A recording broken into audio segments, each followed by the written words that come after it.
고린도전서 2장 6절입니다. 2장 6절로 우리가 9절까지 같이 한번 합독합니다. 시작. 그러나 우리가 온전한 자들 중에서는 지혜를 말하노니 이는 이 세상의 지혜가 아니요 또 이 세상에 없어질 통치자들의 지혜도 아니요 오직 은밀한 가운데 있는 하나님의 지혜를 말하는 것으로서 곧 감추었던 것인데 하나님이 우리의 영광을 위하여 만세전에 미리 정하신 것이라. 이 지혜는 이 세대를 통치자들이 한 사람도 알지 못하였나니 만일 알았더라면 영광의 주를 십자가에 못 박지 아니했으리라. 기록된 바 하나님이 자기를 사랑하는 자들을 위하여 예비하신 모든 것은 눈으로 보지 못하고 귀로 듣지 못하고 사람의 마음으로 생각하지 못하였다 함과 같으니라. 아멘. 우리가 계속해서 지혜에 대한 것들을 지금 계속해서 하나님의 이 지혜에 대한 얘기를 하고 있는데, 하나님의 지혜, 세상 지혜가 아니라 하나님의 지혜. 그래서 1장에서 이사야부터 시작해서 이사야 29장으로 시작해서 에레미야 9장 23절까지 사도 바울이 인용하면서 유다가 소와 나귀보다 못하다는 이와 같은 것으로 시작해서 너희 죄가 주홍 같을지라도 양털같이 희겠다 했다는 그 하나님의 긍휼과 사랑을 받든지 아니면 칼에 삼켜지든지 이와 같은 이사야의 말로 시작하여서 정말 양털같이 이어지는 이런 긍휼과 은혜도 있었고 그 칼이 삼켜지는 역사적인 일들도 있었고, 이제 에레미야 시대에 가서는 상상도 못할 바벨론의 포로와 같은 그러한 실제적인 나라 전체가 하나님의 심판과 징계 안에서 하나님의 긍휼과 사랑이 이들에게 향한 하나님의 계획들이 이루어지는 것들을 보게 되어지는 거죠.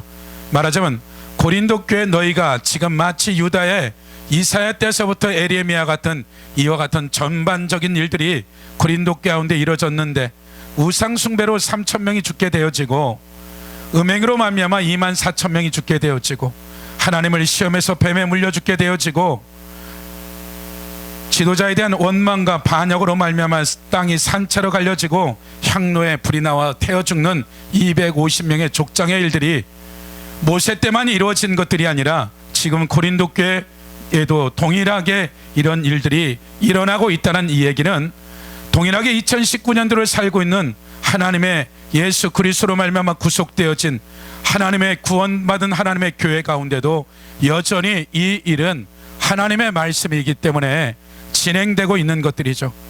요즘 들어서 이제 많은 목회자들과 만나게 되죠. 전혀 새로운 사람들이고 그 만나는 사람들의 또 하나의 어떤 새로운 것들은 왜 이러한 같은 은혜라는 영역이 어디까지 갈 거냐, 죽는 순간까지일까. 심지어는 이제 어떠한 목회자들 중에서는 이 부분에 대해서 그 은혜가 이미도 끝난 사람들도 있다. 어떤 영역에 있어서 영적인 세계를 열어서 봤을 때 그런 영역에 있어서 아무리 은혜를 집어넣어도 들어갈 수 없는 정도의 완전히 진들이 쳐져서 하나님이 그에게 베풀 은혜조차도 완전히 끊어져서 더 이상 들어가지 않는 상황들도 보았다 그래요. 어떤 경우는 정말 초처럼 풍전 등화처럼 마지막 불꽃이 남아있는 그러한 기회들도 보게 되어진다라는 얘기를 하죠. 이러한 영역들이 그 은혜가 한없지만 때에 따라서는 그 은혜가 우리한테 그것이 어떠한 상황이 되어져서는 어디까지가 우리의 믿음의 영역인지 모르지만 하나님이 주시는 그 은혜가 거저된 것이 아니라 우리가 잘 아는 대로 언약 안에서 은혜가 뭔지를 모르면 우리는 끊임없이 이 은혜에 대한 것을 방관해야 되고 방종하게 되고 이 은혜의 값에 대해서 얼마든지 우리가 제멋대로 그 은혜에 대해서 거역할 수 있는 세대가 동일하게 이사야 유다 시대 8세기 때나 에레미야 때나 동일하게 이와 같은 일들이 일어났던 것들이죠. 그 은혜의 여정들에 있어서 나라적으로 전체가 안식일이면 안식일을 지키고 월삭을 지키고 절기를 지키는 이들의 삶에 하나님이 그 전체를 죽이기로 작정했다는 이와 같은 것들, 국가적인 것들도 있겠지만 개인적인 거나 우리가 나라적인 것들도 은혜가 하나님의 이제 은혜가 닫혀지고 민족적인 하나님의 징계가 되어지는 이때는 사람이 짐승보다 더 죽어 나자빠지는 일들이 일어나죠. 그 시체를 묻어주지 못할 정도의 분토처럼 시체가 널려있는 하나님의 백성인데도 불구하고 하나님의 은혜에 그러한 긍휼과 사랑이 아닌 이제 징계라는 이러한 영역으로 넘어갈 때는 전혀 다른 일들이 벌어지는 거죠.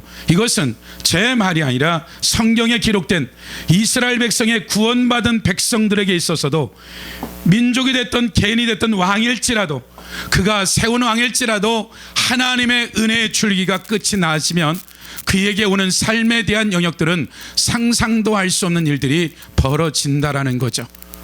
전혀 새로운 사람들이죠. 이전에 만나지 않았던 이런 새로운 사람들. 말하자면 하나님이 우리의 삶 가운데 우리가 쭉 넘어가면 열왕기상 11장에 보세요. 11장 41절에 보면 솔로몬의 남은 사적과 그의 행한 모든 일과 그의 지혜는 솔로몬의 실록에 기록되지 아니하느냐. 솔로몬이 예루살렘에 온 이스라엘을 다스린 지 날수가 40년이라. 솔로몬이 그의 조상들과 함께 잠에 그의 아버지 다윗의 성읍에 장사되고 그의 아들 르호보암이 대실하여 왕이 되니라. 우리가 잘 아는 대로 이제 솔로몬 이후에 나라가 두 쪽이 나눠져서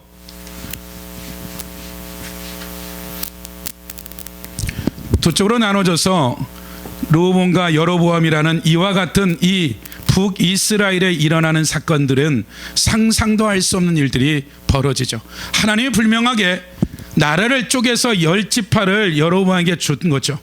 그렇다면 하나님이 얼마든지 여로보암에게 동일한 은혜를 주었을 뻔한데도 불구하고 여로보암에 대한 그 시작의 심각한 문제가 12장 25절에 보면 여로보암이 에브라임 산지에 세겜을 건축하고 거기서 살며 또 거기서 나가 분예를 건축하고 그 마음에 스스로 이르기를 나라가 이제 다윗의 집으로 돌아가리라. 하나님이 10지파를 쪼개 줬는데 지금 여로보암은 뭐라고 얘기하면 다윗의 집으로 돌아가겠구나라는 이 말의 의미는 그 3대 절기 가운데 이 무교절이나 수장절이나 이와 같은 절기 가운데 맥주절 오순절에 3대 절기 가운데 성인들은 가서 예루살렘에 가라는 이와 같은 내기법전에 나와 있는 이로 말미암아 내가 나라를 통치하고 있는데 이 3대 절기 가운데 이 성전 솔로몬 성전 가서 드려지는 이 일로 말미암아 이제 백성들의 마음이 다 이제 가겠구나 이런 생각을 해서 하나님께 어떻게 하라고 물어본다고 했더라면 이유가 있으니까 하나님이 10지파를 줬는데도 불구하고 여로보암의 대책은 무엇이었냐면 28절 이에 계획하고 두 금송아지를 만들고 무리에게 말하기를 너희가 다시는 예루살렘에 올라갈 것이 없도다. 이스라엘의 이는 너희의 애굽 땅에서 인도에 올린 너희의 신들이라고. 하나는 베델에 두고 하나는 단에 둔지라. 이 일이 죄가 되었으니 이는 백성들이 단까지 가서 그 하나에게 경배하니라. 그가 또 상단들을 짓고 레위 자손이 아닌 보통 백성으로 제사장을 삼고 수송아지 한 마리나 수양 7마리 주려면 누구든지 제사장이 될 수 있다. 하나님의 말씀에 레위 지파 외에는 제사 짓면 안 된다. 그리고 예루살렘 말고는 짓지 말라는 베델과 단을 세워놓고 금송아지를 세워놓고 이것이 하나님이 즐기는 절기다. 그 절기도 바꿔버리죠. 33절 그가 자기 마음대로 정한 달 곧 8째 달 15째 날로 이스라엘 자손을 위하여 절기를 정하고 베델에 쌓은 제단을 올라서 분향하였더라. 말하자면 지금 하나님이 여로보암에게 이루 말할 수 없는 은혜를 주고 이런 기회를 줬는데 그의 삶에 문제가 생긴 거죠. 하나님이 이와 같은 것을 세웠는데도 불구하고 선지자가 불명하게 네가 이러한 사람이 될 거라고 해서 솔로몬이 알고 죽이려고 했을 때 애굽으로 도망갔을 때 선지자가 너가 반드시 왕이 될 거다. 이러한 일들이 벌어지고 나서 이제 22년 동안 여로보암이 이런 삶을 살아나죠. 그리고 그 아들 나답이 2년간 그리고 쿠데타가 일어나서 바하사가 24년 그의 아들 엘라가 이제 2년 시므리가 7일 동안 다스리면서 우리가 잘 아는 오므리, 누구? 아합의 아버지 오므리가 12년, 이제 아합이 24년인가요? 24년을 다스리죠.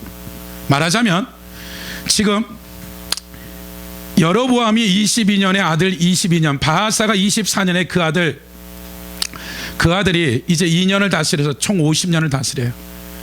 그 다음에 이제 이 오므리 때 와서 12년을 합치면 62년이에요. 62년, 태어나서 62세가 될 때까지 한 번도 예루살렘에 가지 아니하고 그들의 삶에 예배라는 것조차 없었던, 심지어는 이제 오므리 때 와서는 오므리의 법전을 만들어서 여호와 하나님을 믿는 이 유다 백성들이 믿는 하나님의 말씀을 믿으면 다 쳐 죽이겠다라고 공포해서 사람들을 죽이기 시작하죠. 그리고 그의 아버지 오므리가 이제 사마리아에다가 이제 바알 신전을 세우고 그 아들 아합이 와서, 그 아내 이세벨이죠, 시돈의 아버지가 그가 제사장이었는데 왕을 살해해버리고 자기가 왕과 제사장이 돼버리죠. 그 태어날 때부터 이사벨은 이러한 바알과 아사다스의 제사장으로서의 이걸 태어날 때부터 보았던 이세벨이죠. 나라 전체 이제 바알과 아사다스를 사마리아에 세워놓고 완전히 나라 전체를 우상으로 가득하게 만들어진 62년이라는 세월이 지나고 그 이세벨과 아합이 와서 이제 24년 동안에 이런 일들을 벌여요. 그럼 최소한 아합이 죽을 때까지 약 86년 동안에 이들에게 있어서는 예배나 제사가 거짐다가 금송아지가 하나님으로 모든 이들이 인지하고 있는 거죠. 근데 우리가 잘 아는 대로 하나님께서 이 북이스라엘의 이러한 상황 가운데 누구를, 상상도 못할 엘리야라는 이 선지자가 생기죠. 엘리야가 돼야 이가 선지자로서의 실제 사명은 30살이에요. 그럼 이가 태어나서 아합 때 이런 선지자를 하든지 이전에 선지자로서 이 선지자를 하는 데 있어서 엘리야가 최소한 60년 70년이라는 어마어마한 세월 동안에 이 엘리야의 삶 가운데 그가 올바른 선지자나 올바른 왕이나 올바른 제사장을 만난 적이 없는 거죠. 엘리야는. 그러면 이 엘리야를 누가 기억했냐는 거예요. 핏덩어리 태어나자마자 이 엘리야를 누가 지금 누군가가 알면 쳐 죽이게 되어지고 상상도 못할 핍박이 일어나게 되고, 어린아이가 돼서 5살 7살이 되어지면 동네 아들과 놀다 보면 이 우상하게 갈 수밖에 없는 이들의 삶이었는데, 유일한 것은 이 엘리야와 엘리사도 동일하게 엘리야 다음에 이 일을 이어받는 거죠. 그러면 엘리사와 엘리야 같은 이런 사람들을 누가 키웠겠냐는 거예요. 그의 부모였어요. 다른 길이 없는 거예요. 누가 와서 특별히 이렇게 교육시킨 것이 아니라 생명을 걸고 엘리야나 엘리사를 위해서 이 엄청난 대가를 지불해서 이러한 삶을 살도록 하나님이 어릴 때부터 생명 거는, 눈만 떠서 보면 우상이요, 눈만 뜨면 바알과 아스타롯과 이 모든 것이 그들의 삶의 자리였던 이들의 삶에 도저히 세상의 시스템 가지고는 엘리야가 어떠한 랍비 교육을 받든지 어떠한 교육을 받을 수 있는 시스템들이 아니라, 그럼에도 불구하고 엘리야와 엘리사가 이와 같은, 심지어는 뭐라고 하냐면 바알에게 꿀자는 7,000명이라는 것은 엘리야보다 조금 못한 자들이 아니라 엘리야 말끔이나 그러한 생명을 걸어서 하나님 앞에 준비된 7,000명이 있었다라는 거죠.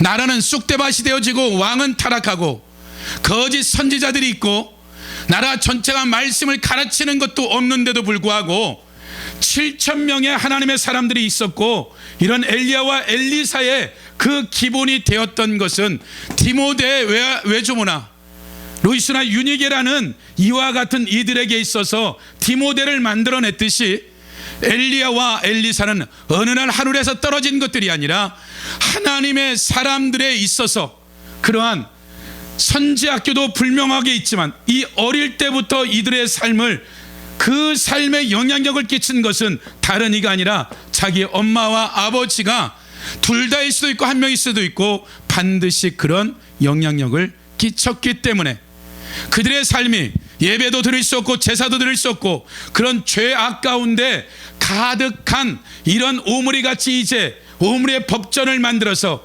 하나님의 말씀을 믿는 자들은 되다가 다 쳐죽이겠다는 이런 가운데도 하나님의 사람들을 결코 성장시키고 성숙시켜서 이런 과정이 오기까지 생명 건 일들이 그들에게 없었냐는 거예요. 하루 이틀이 아니라 30년, 50년, 70년, 80년의 삶의 그 여정 안에서의 하나님은 하나님의 사람들을 여전히 키웠다라는 거죠. 저나 여러분의 삶에 있어서 하나님이 모든 사람들에게 있어서 그 환경이 어떠하든 하나님은 반드시 각자에게 주시는 은혜와 하나님의 긍휼과 사랑이 이루 말할 수 없을 정도로 여러분들에게 주어진다라는 거죠. 그가 나봇의 포도원으로 말미암아 그의 생명을 단축하죠. 그래서 가서 저가 죽는다라고 얘기하죠. 그리고 나서 그가 겸비하고 옷을 찢고 회개하니까 다시 이 아합을 궁휼히 여기죠.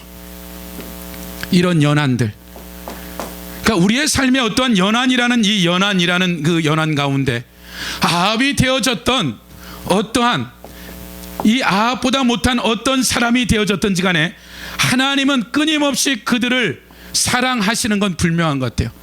아버지를 이어서 그 아합이 그 죄로 말미암아서는 절대로 용서할 수 없는 상황인데도 불구하고 그가 지금까지 지었던 어떤 죄악과 문제를 하나님이 두지 아니하고 언제든지 너가 돌아오기만 한다면 양털처럼 희게 하겠다라는 하나님의 약속의 말씀은 여전히 이 아합에게도 동일한 것이고 이삭에게도 동일한 그러한 기회를 주는 것들이죠. 그 사랑이 내 생명을 거지 유지할 거냐 죽을 거냐 끝장낼 거냐는 이런 사랑 안에서의 인생을 마무리 짓는 하나님의 백성들도 너무나 많은 거죠.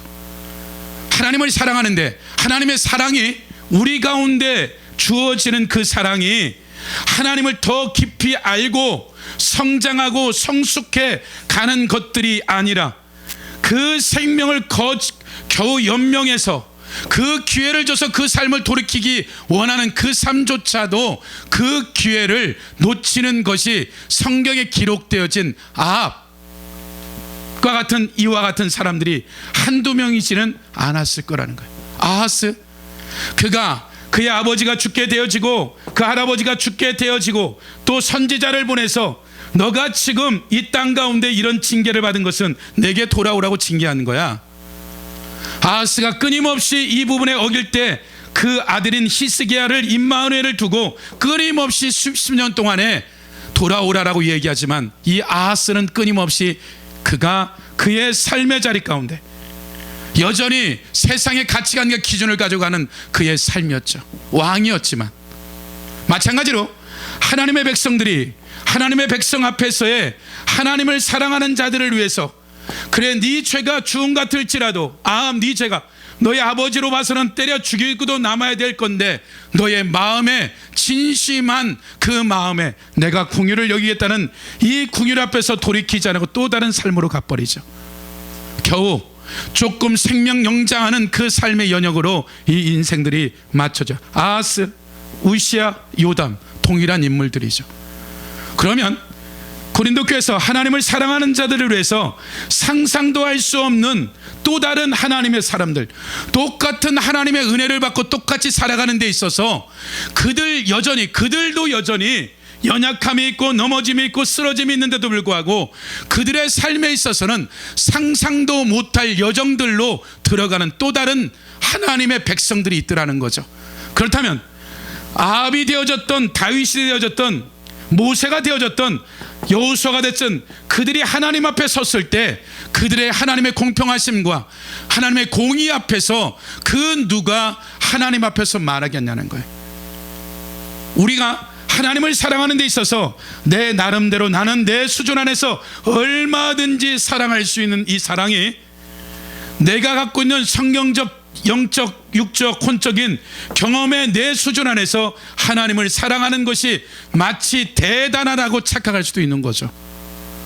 그렇다면 내 삶에 하나님을 사랑하는 이 사랑의 기준들에 대한 성경적 근거에 있어서 여러분의 현재 20년, 30년, 10년, 15년 신앙생활에 온 여러분의 삶에 하나님을 사랑하는 이 기준들이 여러분의 현 주소의 신앙이 어떠하냐는 거예요.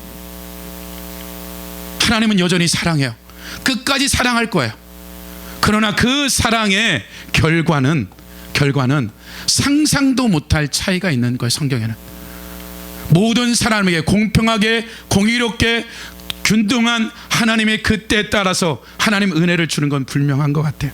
그러나 그 영역들에 있어서 각자가 가지고 있는 것이 정말 내가 하나님 앞에서 받는 지혜, 내가 가지고 있는 능력, 내가 가진 영적인 실력, 말씀에 대한 실력들이 정말 하나님의 말씀의 기준 앞에 어떠한지를 내가 모르게 되어지면 우리는 얼마든지 우리의 삶의 인생을 착각 속에 살아갈 수 있는 게 우리인 거예요. 옛사람 아담 안에는 죄성이 그러하다라는 거죠. 그래서 여러분이 하나님을 사랑하는 데 있어서 여전히 내가 사랑하는 어린아이 수준 안에서 계속해서 머물러 있는 건지, 내가 장성한 분량이 이런 과정 가운데 내가 성장하고 성숙하고 있는 건지, 그것은 자연계 안에서 열매를 본 나무의 어떤 그 결과물은 열매인 거죠. 그 열매가 무엇이냐는 거죠. 내 삶의 20년, 30년, 40년의 신앙생활의 믿음의 여정의 현 주소에 대한 평가는 최소한 내가 나를 객관적으로 평가했을 때 내 삶의 열매가 무엇이냐는 거죠. 언젠가 될까? 그렇지 않아요. 반드시 하나님 앞에서의 그 열매가 내 매일 한 주 하루 살아가는 여정들마다 구체적이고 아주 수학 수치보다 더 정확할 정도로 우리의 삶을 전능하신 하나님이 살아계시고 그분이 창조주이고 그분의 모든 주권자라면 하나님의 사람들을 반드시 온 땅을 두루다니며 하나님의 사람을 찾고 계신 거죠. 그가 어떤 자이든 그가 어떠한 씨름을 하든 하나님 앞에서의 그 마음을, 남편도 아내도 자식도 모를지는 모르지만 하나님을 속일 자가 누구 있겠어요? 하나님 앞에서 그 마음에 그 중심선이 되어져 있는 그 사람이 누가 되었든 하나님은 그들을 향해서 최소한 다른 이들은 모를지라도 내가 이 중심선에서 하나님의 긍휼과 은혜를 내가 지금 받고 있다. 내가 그 여정들을 누릴지라도 가고 있다. 이것은 내 양심이 알고 있고 내 안에 계신 성령이 내 삶의 매일의 삶 가운데 조명되어지는 것들이야. 내 삶이 여전히 다람쥐 쳇바퀴 돌아가듯이 돌아가는 것들이냐, 아니면 여전히 하나님 앞에서의 그 군뱅이처럼 늦은 걸음이고 개미처럼 그 한 걸음 한 걸음일지라도 이것은 내가 느낄 수 있고 알 수 있다. 그리고 그 세월이 오래 걸리지 않는 거예요. 최소한 그것이 3년이 되어지면 반드시 그것에 대한 최소한 3년 누구라도 볼 수 있는 그 열매들이, 알 수 있는 것들이 나타나는 것 같아요. 그러니까 계속해서 제가 이런 초대교회 문원들이나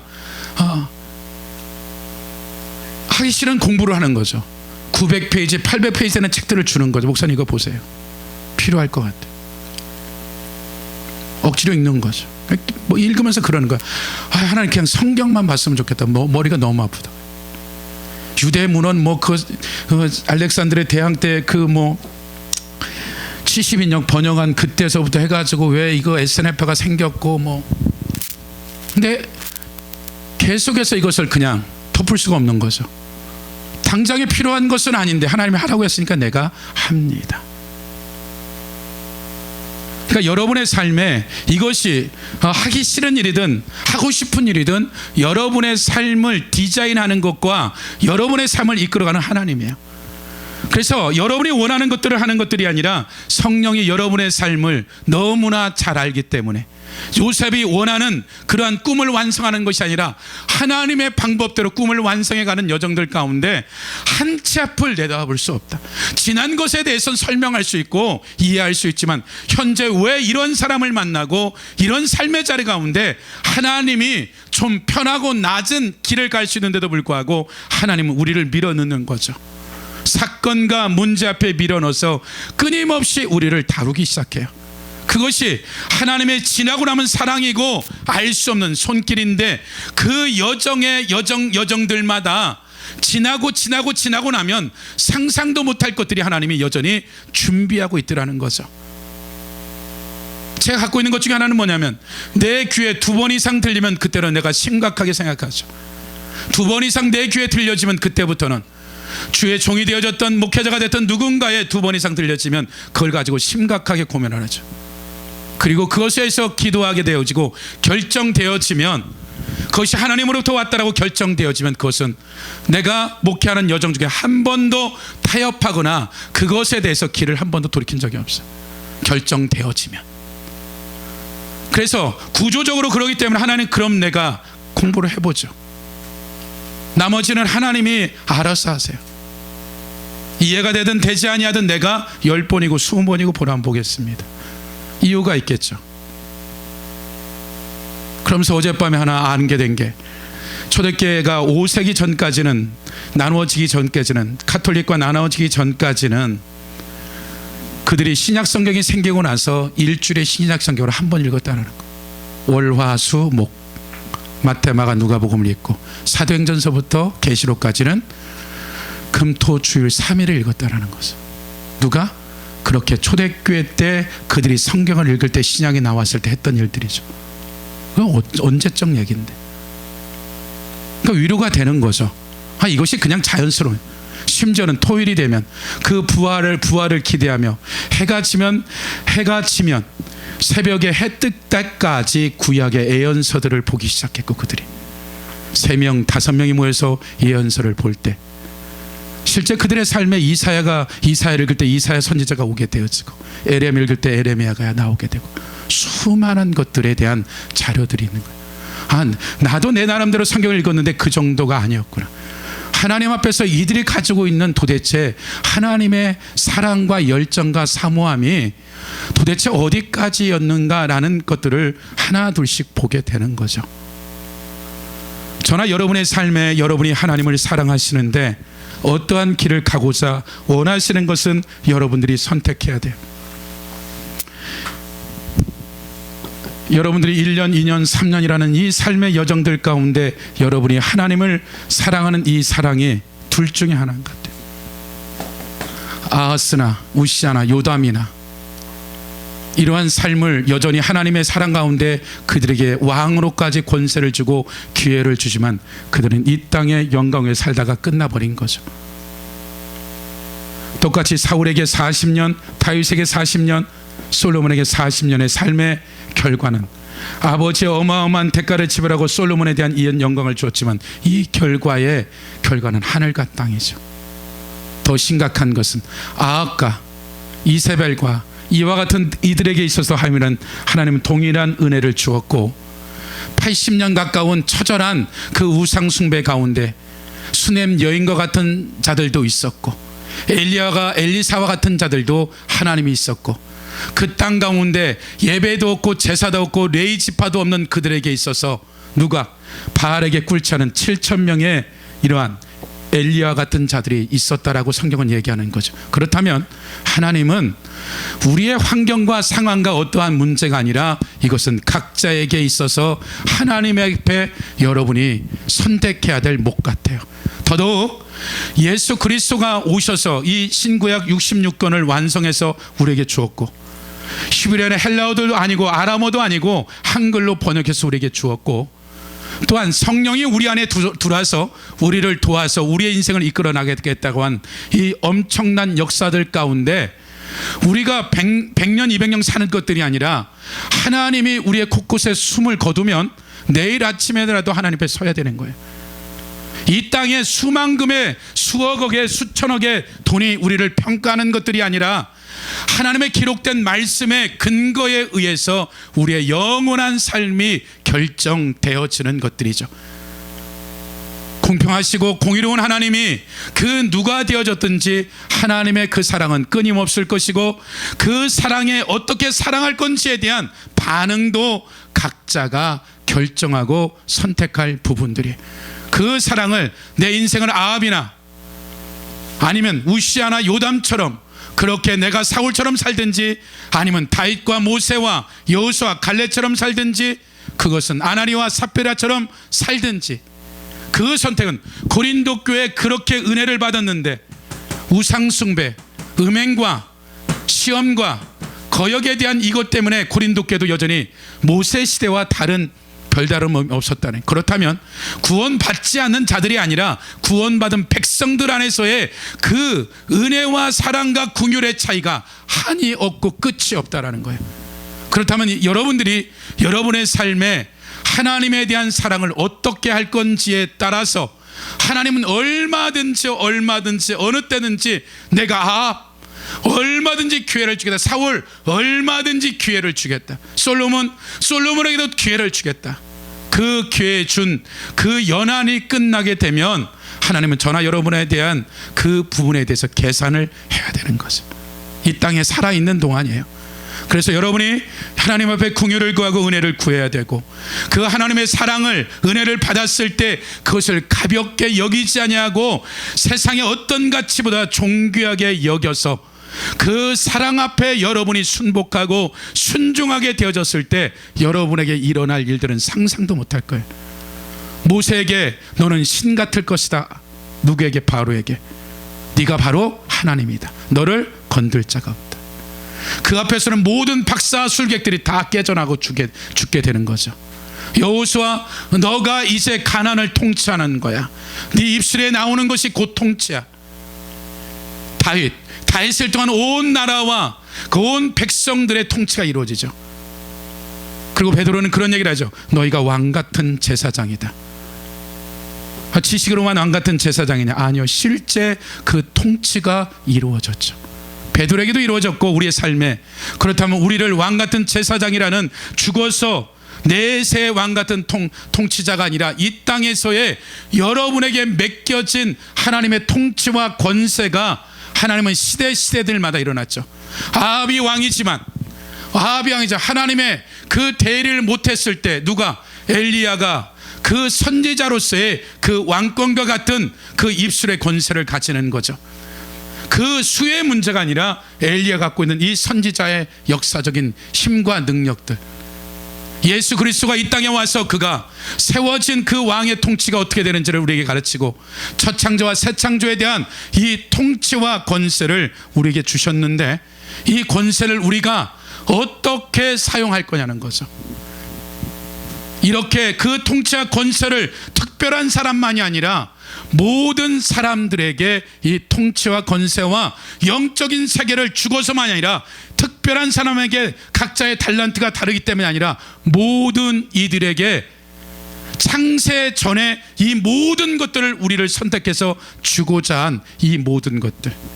문제는 하나님의 문제가 아니라 저나 여러분들이 하나님 앞에서 하나님을 사랑하는 데 있어서 여러분 수준 안에서 끊임없이 여러분의 가치관과 세상과 혼합되어진 기준을 가지고 하나님을 사랑할 건지, 아니면 그 사랑이 끊임없이 증가되어져서 듣도 보도 못한 하나님의 상상도 할 수 없는 일들이 영계에서만 일어나는 것들이 아니라 여러분의 실상 가운데 그런 듣도 보도 못한 상상할 수 없는 그 통치와 권세가 여러분들을 통해서 이루어질지, 그것은 여러분들이 이제 결정해야 되는 거죠. 그것이 이론이나 지식이 아니라, 기도만이 아니라 그 입술에서 나오는 것들이 즉각적으로 이루어지는 이런 권세를, 하늘과 땅의 모든 권세를 하나님이 주셨다라고 그랬어요. 하늘과 땅의 모든 권세를. 그것을 사용 못하는 것은 우리의 기능과 실력의 문제이고 우리의 죄성의 문제 같아요. 그래서 여러분들이 하나님을 사랑하는 그 영역들을 어디까지 달려갈 것인지, 어느 수준 안에서 여러분들이 그 사랑에 그 다람쥐 쳇바퀴 돌듯이 올라가든지 돌든지, 아니면 끊임없이 여러분의 삶을 성장하고 성숙해 갈 건지는 여러분의 각자가 매 순간순간 결정해야 될 것 같아요. 그래서 그러한 여러분의 한 주가 되시기를 예수 이름으로 축복합니다.